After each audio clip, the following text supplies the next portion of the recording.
Well, education is more important than ever before, except that the current education system is, is lagging behind.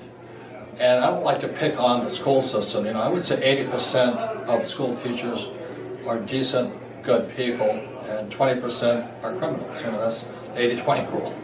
So I'm not blaming the teachers, but the system is obsolete. That's the real problem. And the question I always ask parents, is school preparing your child for the real world? And if a parent is honest, in their gut they know it's not. So the education system is more than obsolete, it's also corrupt. The people are in there mostly to keep their jobs. And it's inefficient, and they're not doing their job.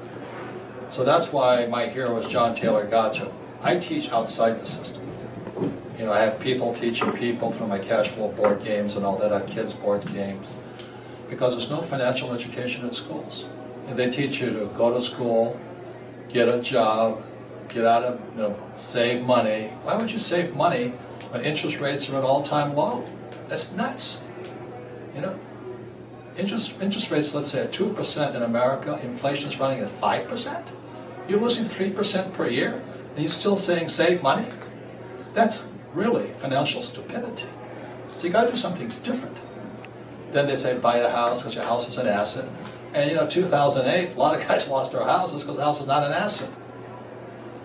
And then what happened in 2008 when the banks crashed, all of a sudden what happened is, people lost their jobs, job security went out, and interest rates went down to zero. So all the people that are on fixed income, my generation, the baby boomers, they're toast today. All we need is one market crash, and my generation, probably 60% are wiped out. So that's why you have to have financial education today. But as you know, I know, you know, John Taylor Gatto knows, the schools are never going to teach them that because all the school system wants is their job and their pension. That's all they care about. Most of them care about the kids, but the system is not designed to teach financial education. And that's not a mistake. So that's basically my whole shtick, And I learned most of my financial education playing Monopoly with my rich dad at age 9. And we all know the formula for great wealth. 4 greenhouses, 1 red hotel.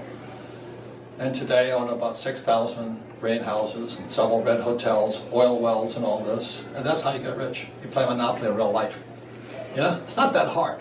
But anyway, that's what they don't teach you in school. They tell you to go to school and get a job. But as you know, the jobs aren't paying that much. So you have student loan debt, and the job doesn't amortize the debt. That's a problem. And if a child goes to school and drops out of school, college, and then they have all this debt, then they don't have a job, it's a double whammy, because student loan debt's the worst type of debt possible. In the history of the world, there's no debt worse than student loan debt. Then I feel for the parents who can't afford to send their kids to school, and they know their kids are not going to earn as much money as they did. Because there's artificial intelligence and robots wiping out jobs or keeping the income low. Or globalization, people move overseas. So the whole premise of go to school, get a job, work hard, save money, buy a house, get out of debt, and invest for the long term in the stock market is suicide. Financial suicide today. But if that's all you know, just keep doing it. I do things differently. That's why I have my cash flow games in my books.